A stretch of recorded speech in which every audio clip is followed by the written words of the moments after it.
Focus on the criminals. Focus on the people that are killing people. Arizona blues no more. Arizona rest no more. We want freedom to cross the borderline. Freedom's no crime. Let peaceful river flow.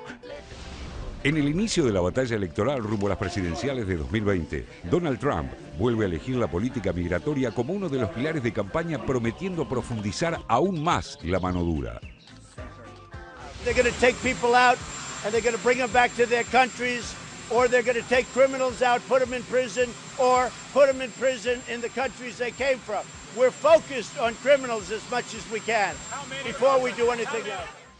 Luego de anunciar a viva voz el regreso de las redadas para deportar indocumentados, el mandatario estadounidense acaba de reforzar su postura disponiendo como requisito para obtener asilo que los inmigrantes que hayan transitado hacia Estados Unidos a través de la frontera sur lo hayan solicitado antes en un tercer país seguro, una medida destinada a reducir el flujo desde la frontera con México. La mayor parte de los indocumentados que llegan a territorio estadounidense desde México provienen de El Salvador, Guatemala y Honduras, el llamado Triángulo Norte, escapando de situaciones de pobreza, desocupación y violencia. En mayo se produjo una verdadera explosión de inmigrantes intentando entrar desde la frontera sur. La patrulla fronteriza detuvo a 132.887 personas y rechazó la entrada de 11.391 más en los puntos de control. En 2018 fueron cerca de 600.000 los indocumentados arrestados cruzando en forma clandestina y en los primeros 5 meses de 2019 ya se produjeron casi 500.000 detenciones. Las personas deben mantener la puerta cerrada. Ellos no tienen que abrir la puerta para nadie a menos que el agente tenga una orden de cateo firmada por un juez con el nombre correcto de la persona, con el apellido, con la dirección correcta de la persona. Y si no hay nadie en esa casa que se llame así, ellos no tienen que hacer nada. Ellos no tienen que abrirle la puerta. Semanas atrás, Trump firmó un acuerdo con su par mexicano Manuel López Obrador, por el cual Estados Unidos enviará a México a 8.000 solicitantes de asilo hasta tanto se resuelva su situación, garantizando además el despliegue de 6.000 efectivos en la frontera mexicana con Guatemala para apoyar las tareas de vigilancia y control migratorio. El acuerdo obliga además a México a aumentar las deportaciones bajo amenaza de imponer sanciones arancelarias a sus productos. La Casa Blanca presiona además al gobierno guatemalteco para que acepte un acuerdo de tercer país seguro. La referencia a un tercer país seguro supone un territorio en que los demandantes de asilo no corren peligro de muerte. Las personas que están aquí, muchos de ellos tienen ya décadas trabajando, metiendo dinero en el seguro social, pagando sus vivas, ¿no? Invirtiendo en este país, y ahora quieren sacarlos simplemente porque no tienen ese papel. I feel it's very important to be as loud and as vocal as we can to oppose what's going on, to detain children, people, humans, adults at all in our country who are seeking a better life. This is reprehensible. It's appalling and it's an atrocity. Being suspicious, being detained, being searched, being arrested. No contento con estas medidas, Trump acaba de reavivar la tensión racial cargando contra varias congresistas demócratas cuyas raíces familiares son afroamericanas, árabes y latinas. En varios mensajes en Twitter, el magnate las instó a que volvieran a sus lugares de origen, países cuyos gobiernos son una catástrofe total y completa, los peores, los más corruptos e ineptos del mundo. Conocidas como el Escuadrón por su militancia progresista, las legisladoras Alexandria Ocasio-Cortez, neoyorquina de origen puertorriqueño, Ayanna Pressley, nacida en Cincinnati, Rashida Tlaib, natural de Detroit y padres palestinos, e Ilhan Omar, nacida en Somalia y nacionalizada estadounidense, salieron al cruce de Trump acusándolo de instigar la agenda del racismo y el nacionalismo blanco. This is a president who has said, grab women by the pussy. This is a president who's called black athletes sons of bitches. This is a president who has called black people who come from black and brown countries shitholes. redoblando aún más la apuesta y haciendo oídos sordos a la condena de diversos sectores. Trump acusó a las legisladoras de impulsar el socialismo, calificándolas de antisemitas, pro-Al-Qaeda y antiestadounidenses. Mientras los republicanos con mayoría en el Senado hicieron silencio de radio, los demócratas que controlan la Cámara de Representantes con Nancy Pelosi a la cabeza repudiaron las expresiones de Trump, conscientes de su poder de veto frente a cualquier proyecto de ley migratorio que intente promover el controvertido mandatario.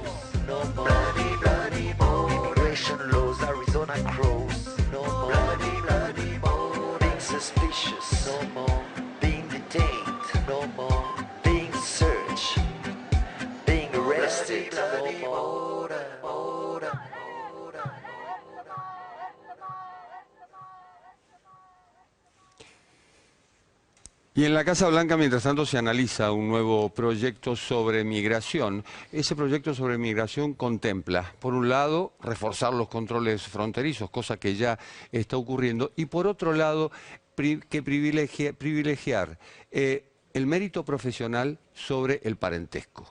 Si ese proyecto o esa ley hubiera existido en otros años, el abuelo de Trump no podría haber ingresado en Estados Unidos, la mamá escocesa de Trump tampoco podría haber ingresado en Estados Unidos, el abuelo era alemán, y la esposa eslovena tampoco podría haber ingresado en Estados Unidos. Pero todo vale en plan o en clave electoral, José.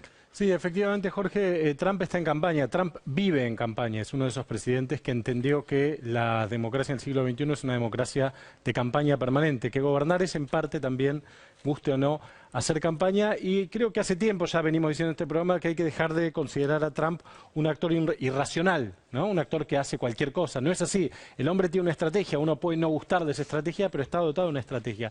En este caso, tanto su política migratoria, el endurecimiento de su política migratoria, como estos insultos o semi-insultos a estas 4 legisladoras del Partido Demócrata, tienen un objetivo muy claro. Por un lado, consolidar la base republicana. 2/3 de los votantes republicanos apoyan la política migratoria de Trump. El Partido Republicano, que en algún momento fue un partido de centro, con algunos sectores, no digamos progresistas, pero más de centro y otros de derecha, viene pegando un giro fuerte a la derecha ya desde las épocas del Tea Party, que en buena medida explican la tierra sobre la cual después fertilizó una candidatura como la de Trump. Y al mismo tiempo movilizar a las bases republicanas más intensas, más militantes, digamos. Es uno de los objetivos de Trump con este tipo de declaraciones, de tweets, de actos, con esto de dejar durante 13 segundos que le gritaran, que el público de Carolina del Norte, creo que era, gritara que se vuelvan a su país a estas 4 legisladoras, de las cuales 3 habían por otra parte nacido en Estados Unidos. Así que ese es un objetivo. Y el otro objetivo es identificar al Partido Demócrata con estas 4 legisladoras, como si ellas fueran, que son muy radicales, se autodeclaran socialistas, en particular Alexandria Ocasio-Cortez, la más visible de todas ellas, como si todo el Partido Demócrata fuera estas 4 legisladoras, cuando sabemos que el Partido Demócrata es una configuración muy amplia, donde hay sectores progresistas, derecha, de centro, etcétera. Entonces me parece que Trump, más allá de que a uno obviamente no le gusta esta estrategia, que es muy demagógica, muy peligrosa, que por primera vez supongo que en medio siglo está recurriendo a la carta racial como argumento electoral, tiene un sentido estratégico desde el punto de vista del presidente Trump. Es una vuelta de tuerca a 2016, a la campaña que ganó Trump, gana las elecciones, cuando hablaba de violadores, cuando se refería a los mexicanos que cruzaban la frontera, cuando propuso levantar el muro frente a México, y luego ya presidente decretó la prohibición para el ingreso de habitantes o ciudadanos de algunos países musulmanes.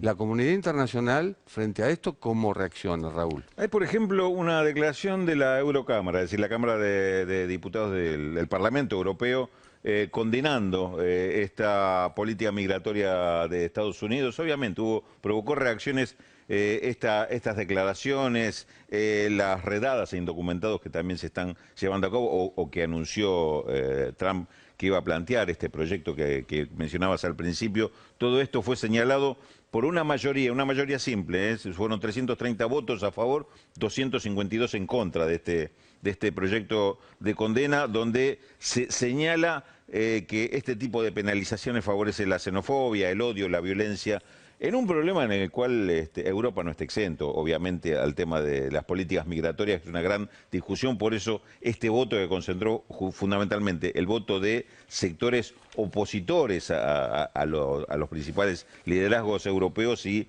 dividió al Parlamento Europeo. Pero evidentemente es una discusión que justamente atraviesa la frontera, ¿no? Hay otro dato y es impedir el paso de migrantes que no hayan ido a un tercer país. ¿Esto qué significa? Que prueben primero en uno y que después desde allí pidan asilo en Estados Unidos. El único tercer país que contempla Estados Unidos es Canadá. Y los migrantes provienen del Triángulo Norte de América Central. Son los que pasan por México y México a su vez que tuvo que reforzar la frontera ante la amenaza de una guerra arancelaria. Sí, bueno, la condición es que no se lo hayan concedido ese asilo. Si pidieron y no se lo concedieron, podría reconsiderarse. Hay una serie de excepciones a esa medida. Pero yo quiero volver atrás a decir un par de cosas de lo dicho acá, que por cierto las redadas se dieron. Hay muchos temas salpicaditos que quiero hacer un rejunte de lo que ustedes han dicho acá en la mesa. Para retomar el tema, es que las redadas del domingo pasado se lanzaron, pero no dieron ningún tema espectacular cuando se estaba diciendo que 2.000 personas aproximadamente estaban en riesgo de ser expulsadas de los Estados Unidos entre los indocumentados, y no lo vimos. Numerosas ciudades, iglesias y organizaciones de derechos humanos se prepararon para protegerlos, pero no hubo movimientos verdaderos de expulsiones. Punto 2. Vamos por parte. El padre de Donald Trump, como vos bien decís, que era alemán y la madre escocesa, ¿sabes lo que hacía? Mi papá nació en Nueva York, el abuelo era alemán. Perdón, el abuelo quise decir. ¿Sabes lo que hacía? Y su papá se hacían pasar por suecos para no parecer alemanes por una cuestión de que quedaba mal. ¿Por qué? Por la guerra, el holocausto, el exterminio del pueblo judío y demás. Así que es como los indocumentados que se esconden ahora de las redadas, pero en una versión y con otra historia. Y lo otro que te quería decir es que también qué otras cosas hay detrás de esta pelea con las cuatro, con el cuarteto o de squad, el escuadrón de mujeres. Ahí hay una pelea también muy particular con dos de ellas y en especial con la somalí, con Ilhan Omar, la chica, la jovencita que veíamos hablando ahí de manera más dura. Y es que ella está involucrada en una suerte de proyecto de boicot a una serie de situaciones entre los cuales entra Israel. Entonces ahí hay una pelea porque ella y Talib, que también es de origen musulmán, estaban también planeando un viaje a Oriente Medio y la Franja de Gaza. O sea que ahí hay información que tampoco tenemos muy en cuenta a la hora de por qué él también las elige como blanco. Y Ocasio-Cortez, obviamente, que es la estrella de origen puertorriqueño en las redes, también es una persona que desde hace tiempo lo tiene a él como blanco de su guerra. El tema es complicado ahí. ¿Por qué? Porque con esto que está haciendo él y atacando también al núcleo que en sus orígenes apoyó a Obama y se distancia cuando Obama se corre al centro, es también lo que está haciendo Trump con sus votantes, volviendo a las bases. Y esas bases son los votos blancos, el 57% de sus votantes blancos en 2016. Atención con eso porque él dijo: esto me genera votos.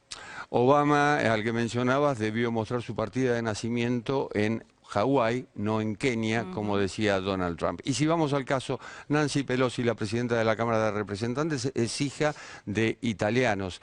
Bernie Sanders, que es el que le pelea desde el Partido Demócrata, es hijo de polacos. Y Marco Rubio, que lo apoya dentro del Senado, es hijo de cubanos.